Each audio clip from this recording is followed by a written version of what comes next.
Halo teman-teman, jumpa lagi kita di podcast bersama Ikatan Wajib Pajak Indonesia. Kita mengundang Ya, langsung Bapak Rinto Setiawan, bosnya IWPI, dan ahli ya. hukum pajak Bapak Alessandro Rey. Nah, kali ini kita bahas mengenai Sri Mulyani nih.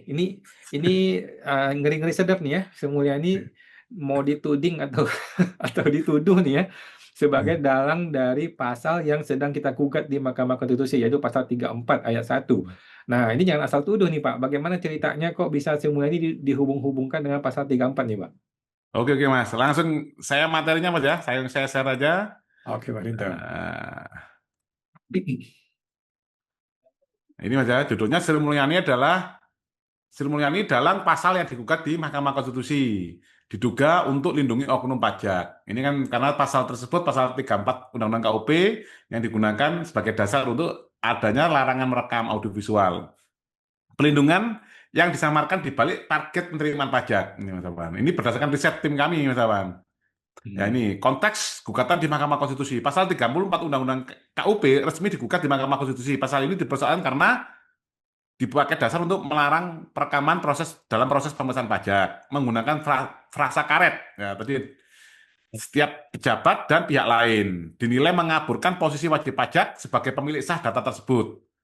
Nah, Hmm. pertanyaan utama, apakah norma ini murni untuk melindungi sistem perpajakan atau justru untuk menjadi tameng bagi oknum? Nah, Hmm. ini lahirnya di era Sri Mulyani. Jejak Hmm. aturan dan penggunaannya saat ini, Mas. Asal-usul pasal 34 ini muncul dalam perubahan ketiga Undang-Undang KUP pada tahun 2007. Jadi Undang-Undang KUP ini adalah Undang-Undang tahun 1983. Nah, itu ada perubahan ketiga di tahun 2007. Ini barulah Hmm. pasal 34 ini muncul, Mas. Hmm. Implementasi baru kini digunakan kembali sebagai dasar hukum untuk nota dinas N, DJP ND 1 tahun 2024 ini ya, untuk larangan Hmm. merekam audiovisual. Dampaknya lahirnya larangan perekaman di seluruh kantor Direktorat Jenderal Pajak, baik Kanwil, KPP, dan KP2KP, Mas Awan. Artinya norma lama kini diaktifkan kembali dan berpotensi membatasi transparansi di hari ini. Hmm. Self-assessment versus larangan merekam, kontradiksi sistem perpajakan. Indonesia menganut sistem self-assessment system di mana wajib pajak diwajibkan untuk menghitung sendiri, menyetor sendiri, dan melapor sendiri. Logika sederhana, jika wajib pajak adalah subjek dan pemilik datanya sendiri, bagaimana mungkin ia dikategorikan sebagai pihak lain atas datanya sendiri?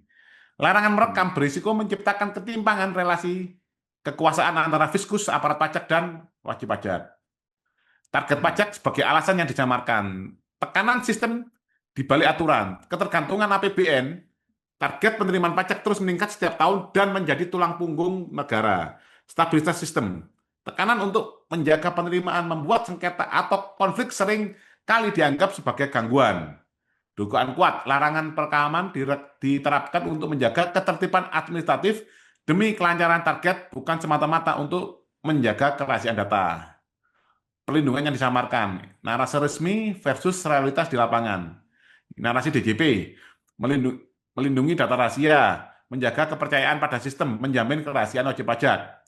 Dampak di lapangan bagi wajib pajak, WP tidak bisa mendokumentasikan proses krusial, ruang potensi intimidasi menjadi tidak terdokumentasi, ketimpangan kuasa antara petugas dan wajib pajak semakin melebar. Ironi, perlindungan sistem dapat dengan mudah berubah menjadi perlindungan bagi oknum. Nota Dinas 2024 sebagai bukti implementasi menutup ruang publik.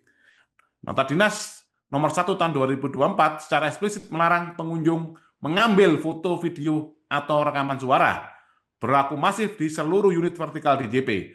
Dijadikan landasan operasional bagi kantor wilayah DJP di seluruh Indonesia.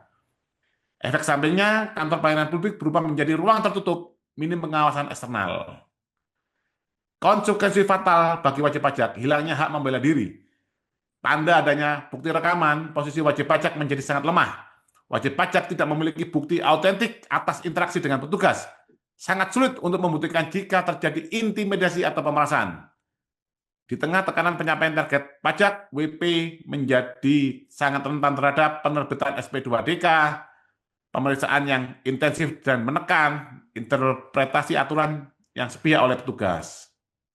Apakah ini murni tentang penerimaan negara Ini transparansi yang dikorbankan. Jika tujuannya murni demi mengamankan penerimaan negara, maka transparansi seharusnya diperkuat bukan dibatasi.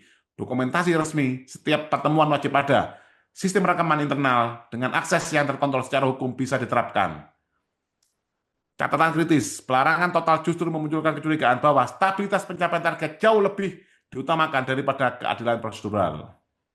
Kesimpulan besar, akar masalah yang sebenarnya. Masalah ini bukan sekedar tentang eksistensi pasal 34 Undang-Undang KUP, masalah utamanya adalah ketika target penerimaan dijadikan tameng, transparansi seringkali dikorbankan, dan pelindungan terhadap sistem beralih wujud menjadi pelindungan bagi oknum.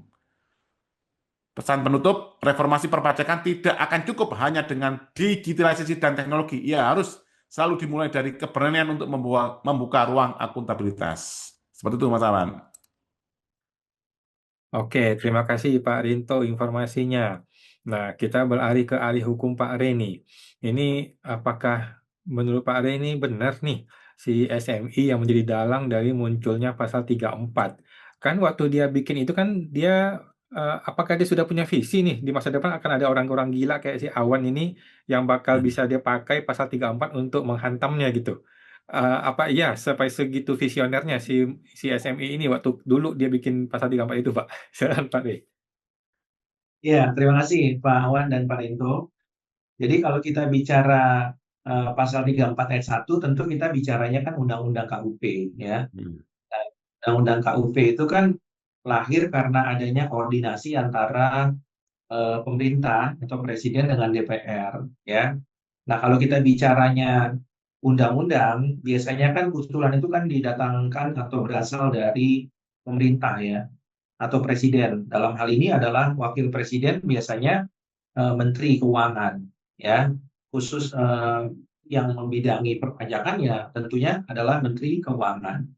Nah, usulan mengenai pasal 34 ayat 1 itu ya tentunya siogianya itu berasal daripada wakil presiden, yaitu Menteri Keuangan. Menteri Keuangan bisa jadi mendapatkan masukan dari Direktur Jenderal Pajak, ya. Nah, apalagi kita tahu bahwa pada waktu yang bersangkutan menjadi menteri, tentunya kan target pajak juga menjadi atensi, ya. Bukan hanya oleh presiden, tapi juga oleh DPR. Sehingga dengan demikian, pasal 34 ini, khususnya ayat 1, ya dapat dijadikan sebagai instrumen untuk mendukung target penerimaan pajak. Ya. Hanya apakah yang bersangkutan itu sevisioner itu, begitu Pak Awan ya? Ya bisa iya, bisa tidak, gitu ya. Tapi yang pasti norma itu diusulkan dari presiden atau pemerintah yang diwakili oleh Menteri Keuangan.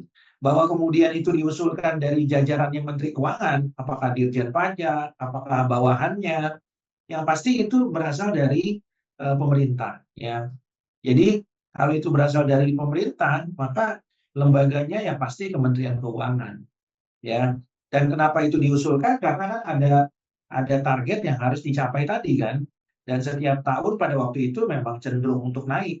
Ya, sampai dengan sekarang pun ketika penerimaan pajak shortfall, target tetap naik, Pak Wan dan Pak Rinto. Jadi memang target itu tidak akan pernah turun gitu ya.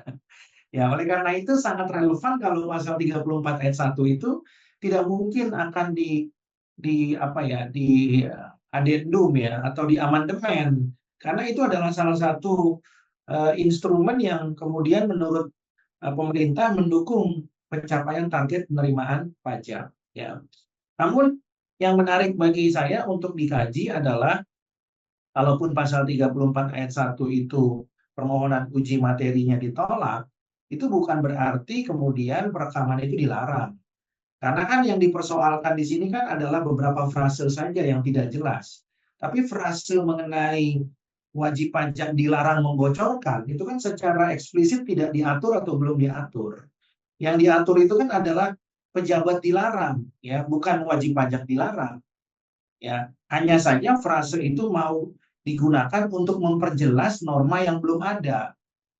Ya, tapi kalaupun itu ditolak bukan berarti larangan itu menjadi tegas dalam norma itu.